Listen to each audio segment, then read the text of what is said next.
Hello, everyone, and welcome to our exclusive webinar, What Makes Interiors Look Realistic? We are so excited to have you here. My name is Vlad, and I'll be your guide for the next hours as we dive into the world of photorealistic 3D visualization. But before we begin, let's warm up a little bit the chat box. I would like to know, where are you joining from? We've seen people registering from different countries, and I'm curious, where are you from, guys? And please write down in the chat, where are you watching us from? Okay, let me just check here. North Macedonia, wow. India, welcome. Portugal, welcome here. Where else? Brazil. Okay, good. Ukraine, Moldova. Welcome, guys. I see a lot of countries here. So excited. I'm so excited. Where else? USA, Pakistan. Wow. And also, are you tuning from a cozy office or your favorite cafe? Or maybe you are from your home studio? Where are you watching us from? Let me know. Lebanon. Welcome. Where else? India. Okay, I see somebody's watching from home. Great.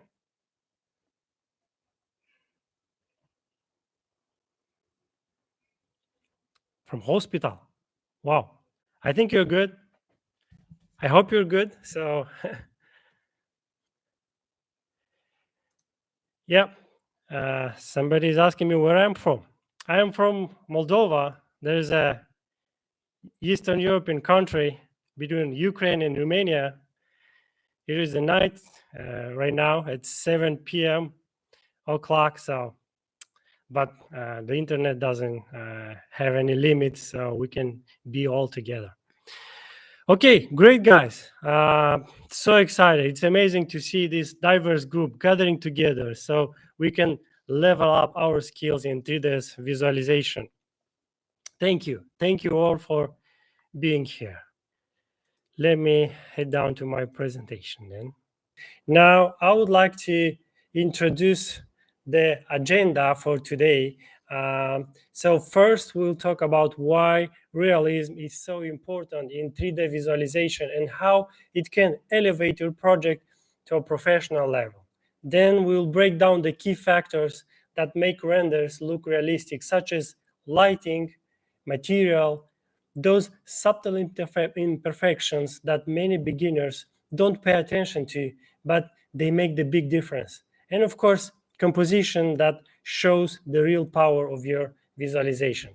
And for all this to be easy to understand, we will take you to an exciting case of study where I will show you how to set up this step by step.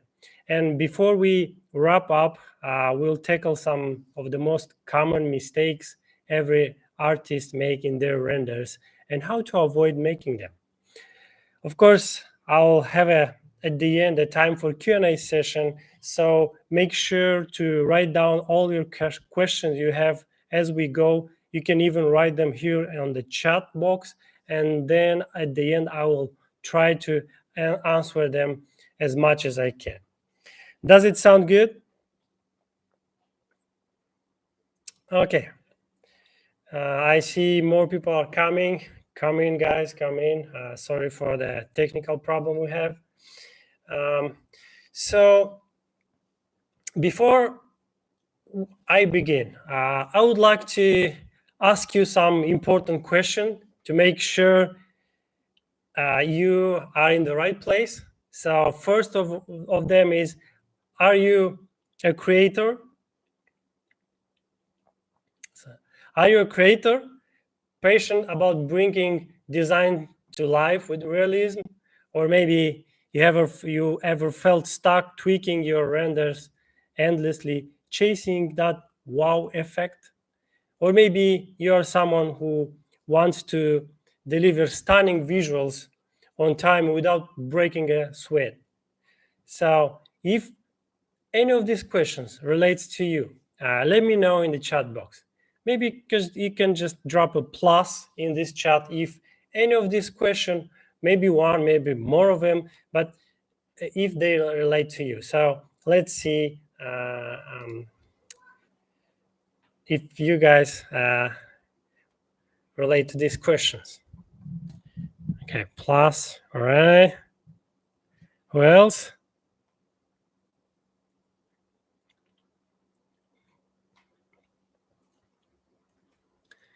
Okay, all right.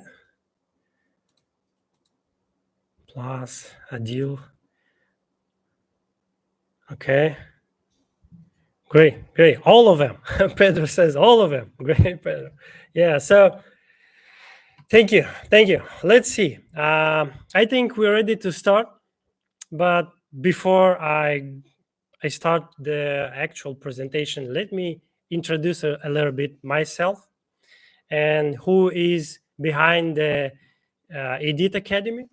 So my name is Vlad, and this is Maria. We are both architects and interior designers with over 11 years of experience in the field. We are founder of Geom Design Studio, where we have helped many clients designing and building their dream homes. We are also course creators in interior design and visualization. We have hundreds of students that pass through our courses, to our offline courses, and are now successful in interior design and visualization.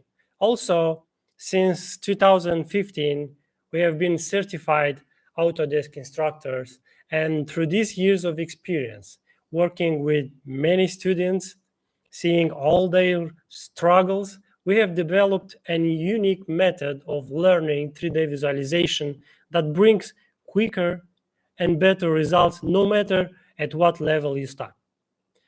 Now we have launched Edit Academy, where our purpose is to get online to as many students as we can to help them elevate to their next level.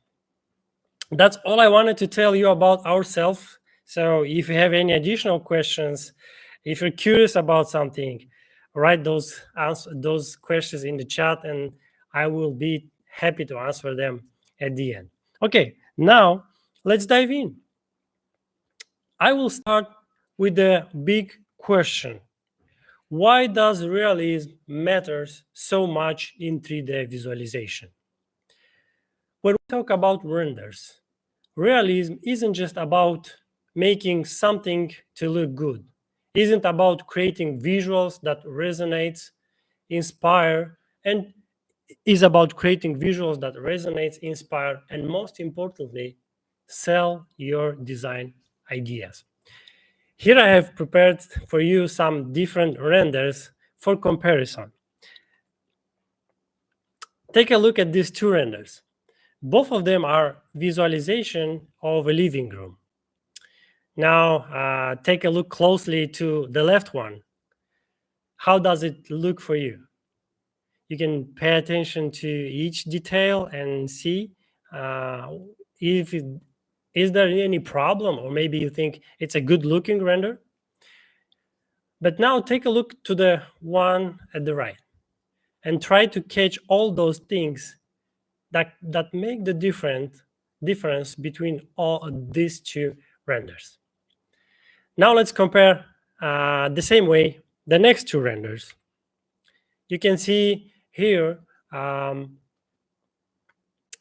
the same two other renders of the kitchen. All I need to know from you is to distinguish the feeling that each image reveals to you. Do you feel it? How does it feel the left render and the right render? And let's go to the third comparison, which is about bedrooms.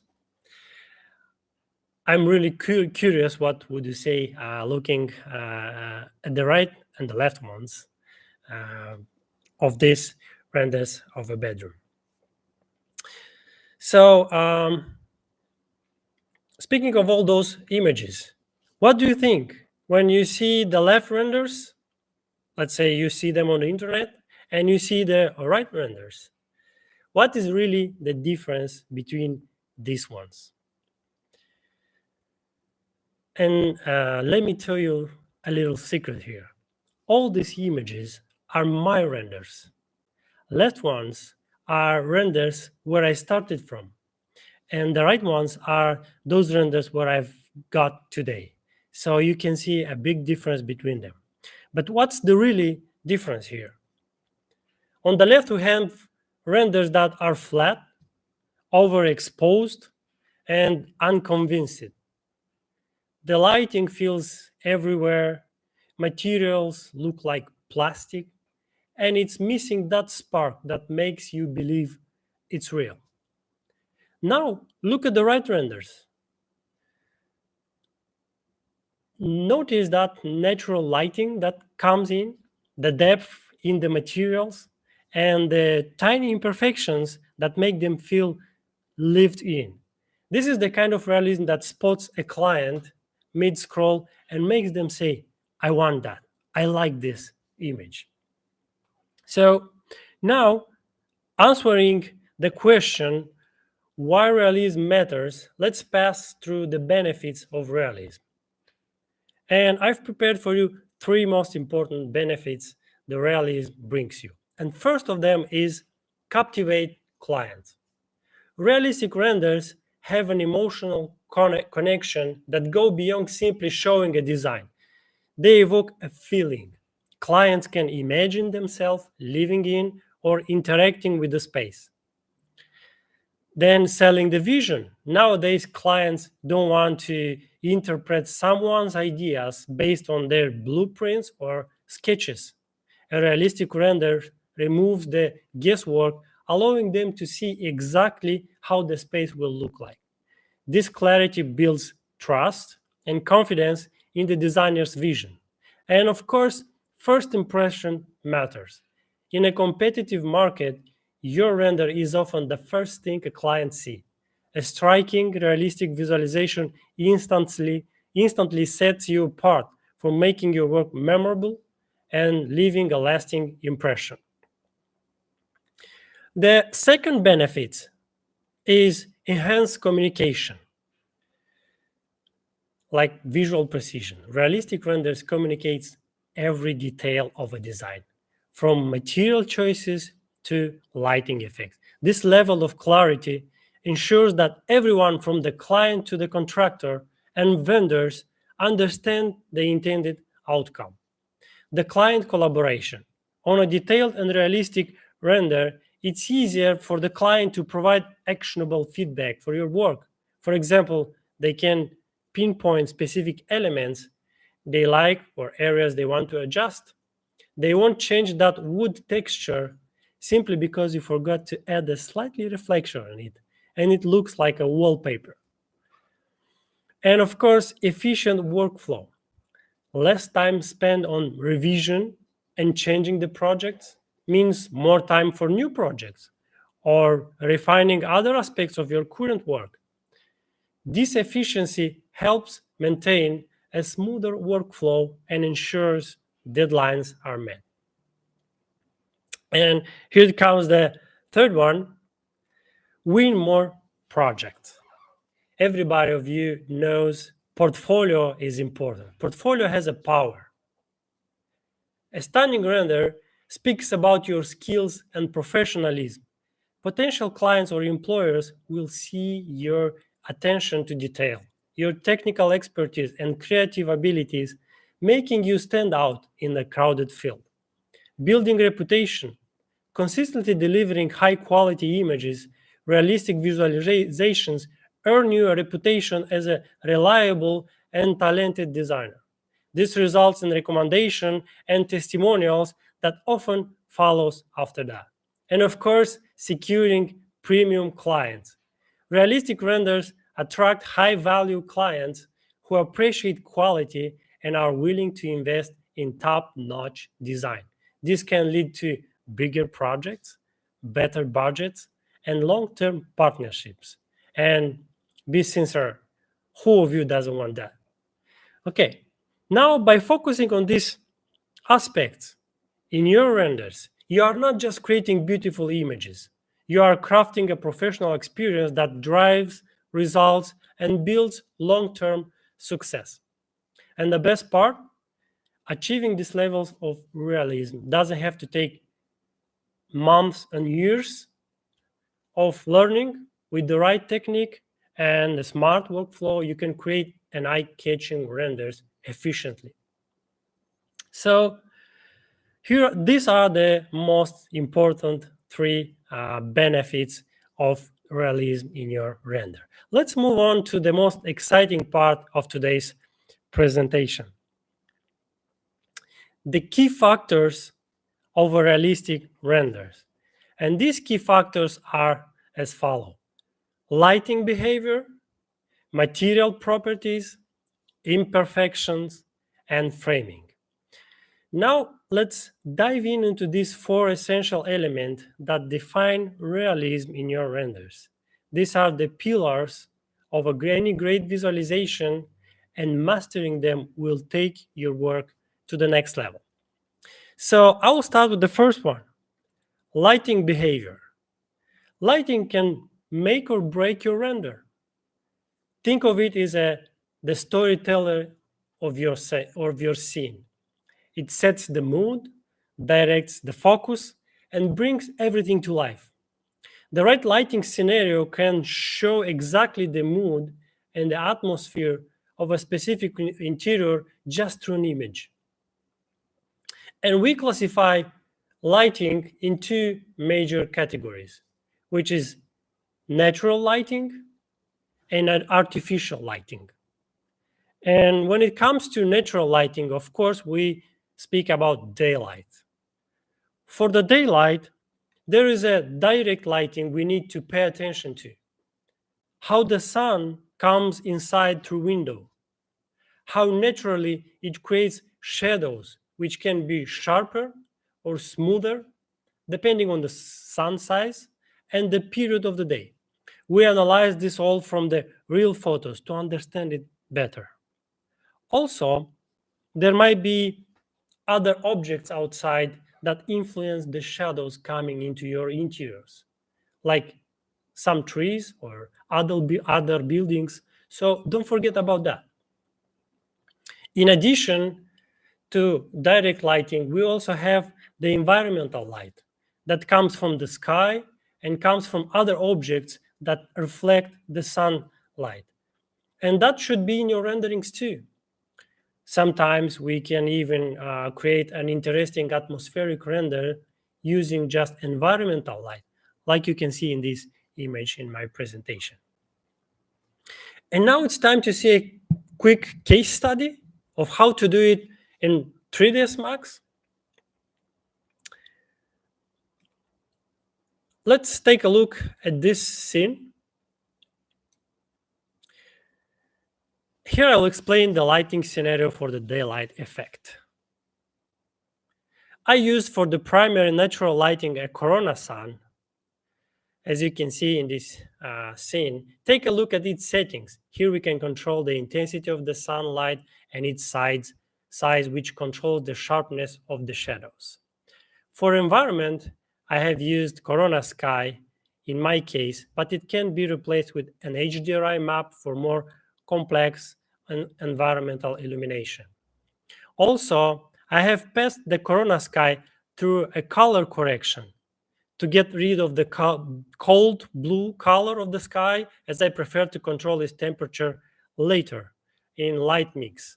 And later in light mix, I'll be able to control that along with other artificial lights. For more realistic approach, I have put some silhouette of trees outside to get those nice shadows inside. And look at the final render. You can see the difference with the sun and without the sun. You can see the shadows coming in, and all of this is controlled in light mix, where I can make changes close the sun and let only the environment to work on. So this is how the daylight works. These are key elements. If you use it the right way, if you use it correctly, that will help you to achieve these nice looking renders without any too complex lighting scenarios or other details you want to add in your interiors. Okay, so let's move on. When the night comes, the power of artificial lighting rises. So artificial light we also classify in three major groups, which are general lights. They have the function to fill up the interior with the right amount of lighting depending on the type of the interior and materials used, whether it's a dark or a bright interior. The second one is task light. These are the lights which are intended to illuminate a specific area with a specific function. Like you see in this example, illuminating a chair where you can sit and read a book. And the third one is accent light. These are the ones that create mood, that create atmosphere, that highlights maybe a piece of architecture in interior. The accent light can be sometimes used also as task light, but its initial function is to add that level of interest and eye-catching effect on your visualization. So I've prepared also a quick case study for artificial lighting. So let's dive into this case study and I will show you how exactly this works in 3ds Max. Here, we'll switch the sun off just to get rid of the sunlight. I'll lower the intensity of the skylight and adjust the color to give it a cooler temperature to get that late day effect. Then I'll play with artificial lights from the scene. Here you can see the ceiling lights and the floor lamp with its warm, attractive color. This creates an amazing mood in which you can see the combination of general light and task lighting. So just two of them used properly, it's already changing the render and giving a different approach to it. So please don't underestimate the power of the right lighting in your scene. They are very important and they can elevate your renders to the next level. So the second key factor is material. But before that, I have some images of the final renderings I would like to share with you for the same scene I showed you previous. So this is the first render where the sun comes through the window. And as you can see here on the rug, you see those nice looking shadows coming from the trees I put outside as a silhouette. So that's a small improvement, which is not increasing the render, which is not adding too much polygons to your scene, but it's improving a lot the real effect of your final render. The second render is the same interior where the sun goes off. Let's say it's raining day. So you have a light that comes from the sky, but there is no direct lighting from the sun. So you don't have any sharp shadows from the outside, but still have that nice light that comes in. And the third render is that render where the magic of artificial lighting comes in and make a big change in the interior. Okay, so now I'm ready to go to the next one, which is material properties. So materials are the soul of your scene. Realistic texture combined with the correct material settings make object feel tangible and believable. You need to make people want to touch and feel those materials they see in your visualization, but they won't do it. They won't want it if the render is made, let's say, of different textured plastic placed on different objects. So how to achieve that result? As you can see in this image, there are different materials. So we can see how each material works differently with the light that comes in this interior. So for example, we have a brick material on this wall right here, and we get this effect of volume with using bump map and displacement maps. Another material you can see here is the stainless steel surface, where you need to work more with reflections and with roughness. The third material we see here is right here. It's a tinted glass, and tinted glass has some important parameters too.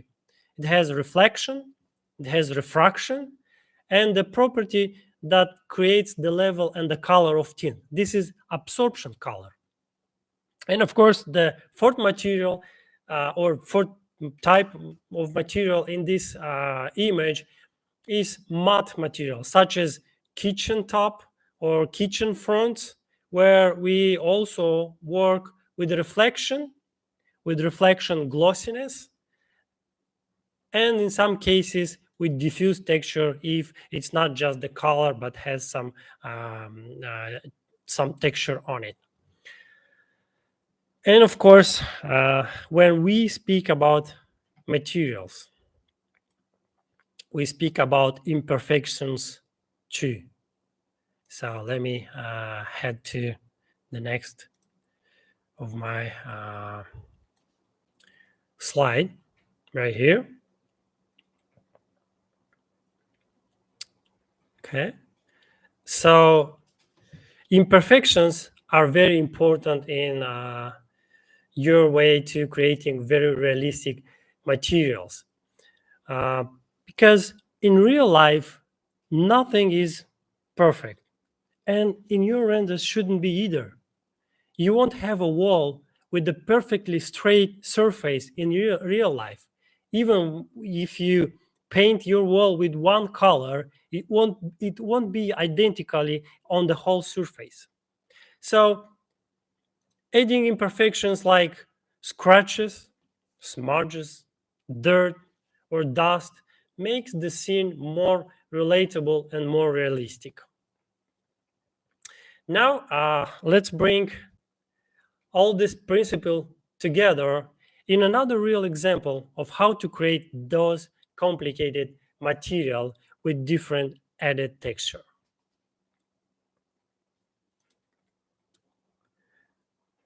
So in this video, we'll get back to our scene, and now let's uncover the components of this rug material.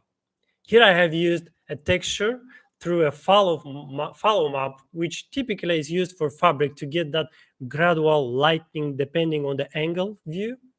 The same texture I have connected to reflection color and reflection glossiness to get that non-uniform reflections. So as you can see here, one goes, maybe I've just worked a little bit with Corona color correction. And for the bump, I used normal map, which is more detailed and give more detailed result than the actual black and white bump. And now let's look at the final render. You can see there are all those imperfections on the rug and even a slight reflection you can see in some areas. So this is how we create more complex material, applying all the imperfections, applying all these textures, playing with them, and not just using a diffuse and a bump map, and that's it. So that will make an unrealistic render. So you won't get to that point you want it to be. Okay, now let's move on. So lighting, materials, and imperfections might seem like separate elements, but they work always together. They form the foundation of a truly realistic render. Mastering this will change how your work is perceived and the results you can deliver.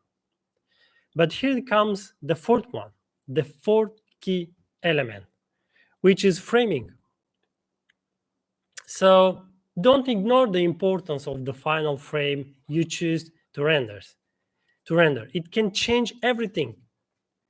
There are many ways of creating a good composition in the image, but I will stick to three most common framing used in interior visualization, and here they are. You can see them on the screen. General views, local or frontal views, and close-ups. Let me dive into each of them. So general views are views that usually show the entire room of a space, giving the understanding of proportion between objects and the ergonomics of the interior. Here you need to pay attention to the camera angle you use and the camera height. You want to give people that look at this image the impression that I am looking at the real interior, not the image. So adjust the camera angle to look more like in real life you can see this interior, and of course place the camera always at the eye level height. Second type of framing is frontal views.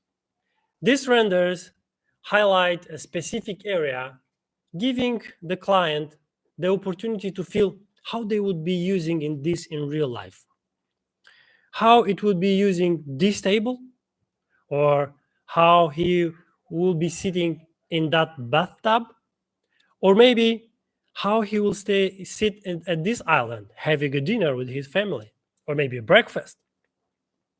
So pay attention to your frontal views and choose them wisely. And the third one is close-ups. They are more likely meant to create the feel of warmth and coziness by focusing on material details and those tactile small elements.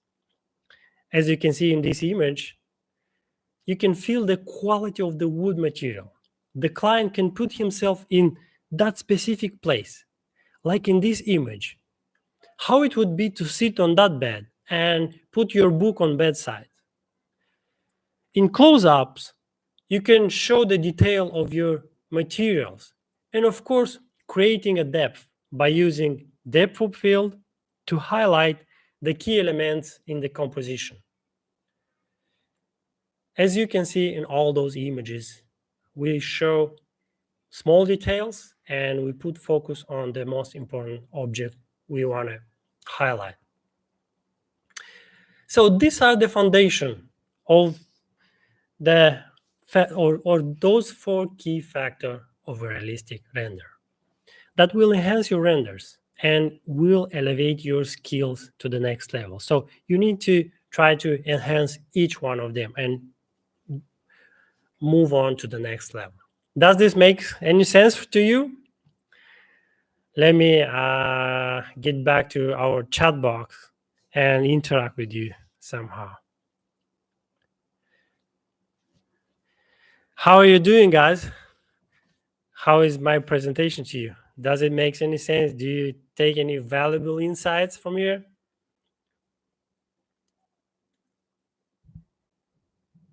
I hope the microphone works. See, it does. Okay. All right. Just keep writing here. And if you have any questions, drop them in the chat box. I'll try to answer at the end. Yes, very informative. Good. Thank you, guys. Thank you. Appreciate that. Okay. Let's move on.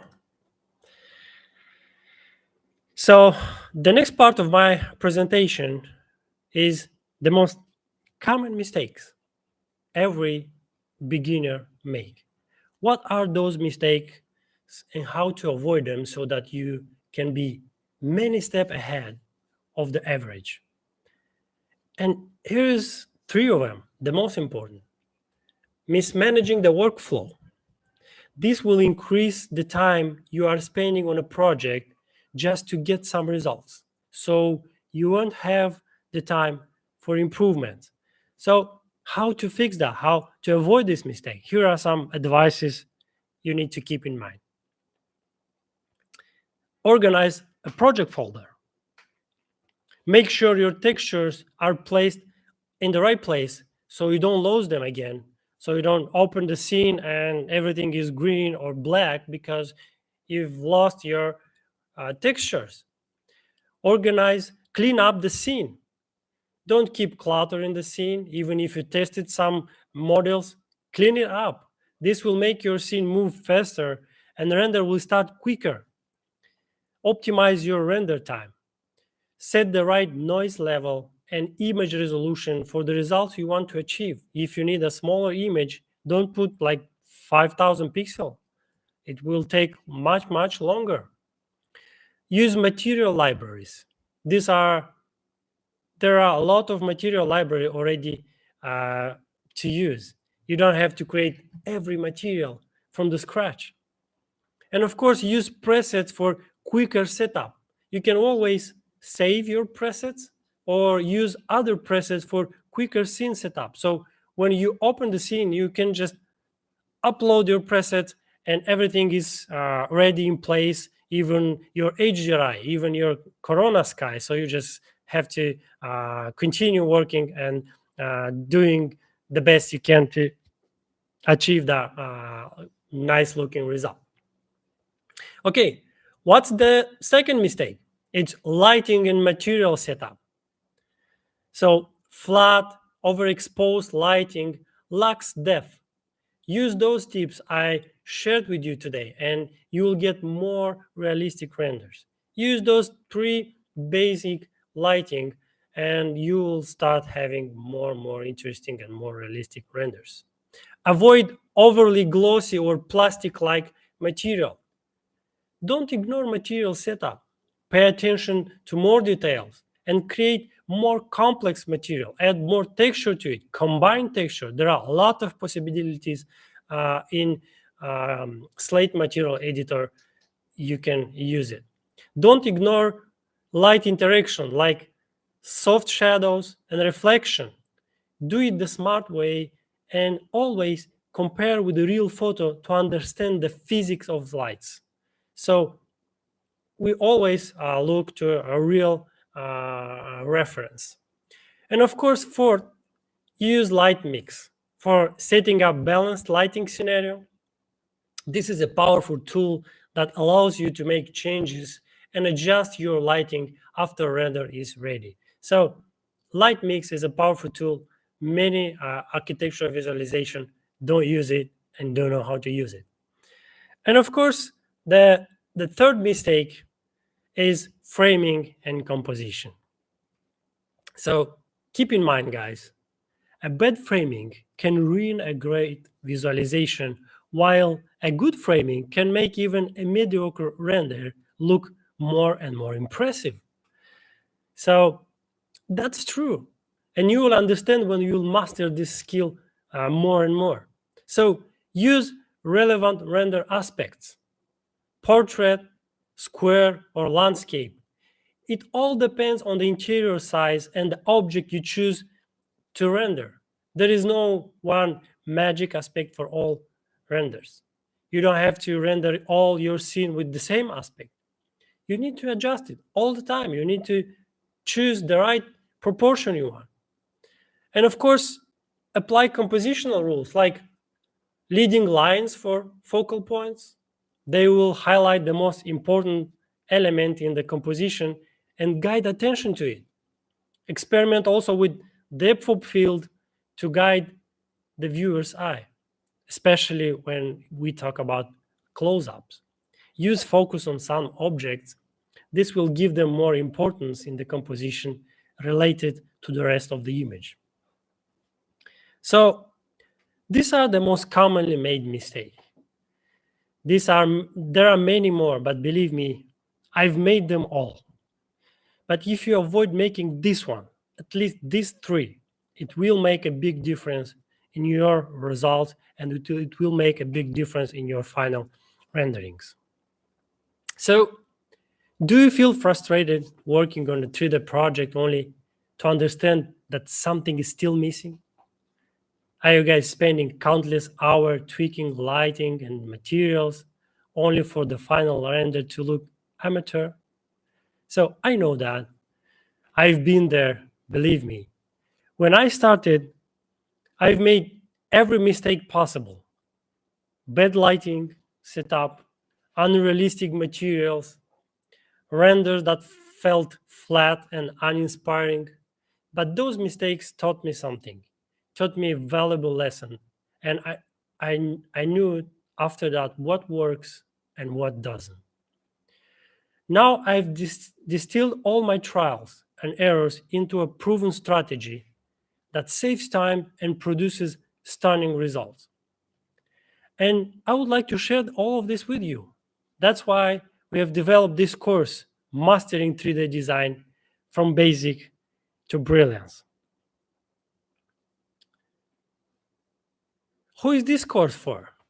For beginners, for whom 3D Max feels overwhelming, who is not sure how to get realistic results, and also for intermediates that are struggling with workflows, that are spending too much time on trials and errors, and at the end doesn't work.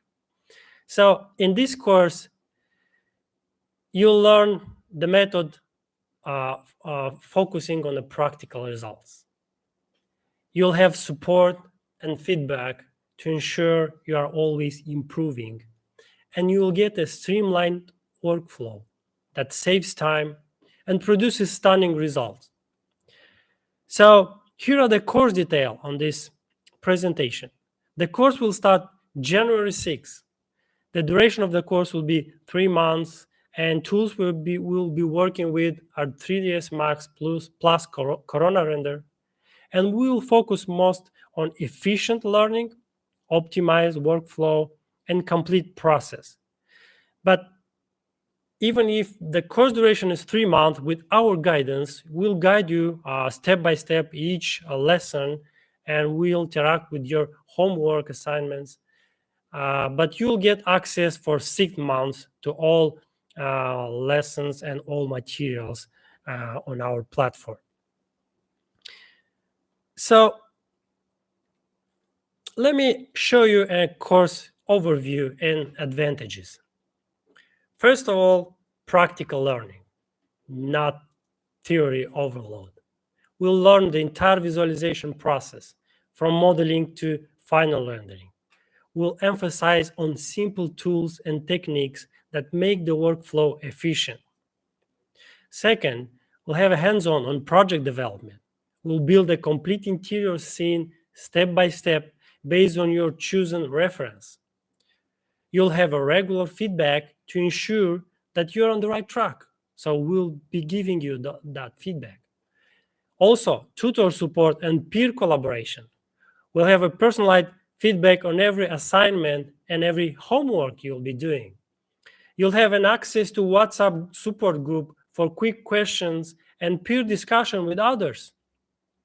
And of course, we'll simplify the advanced feature.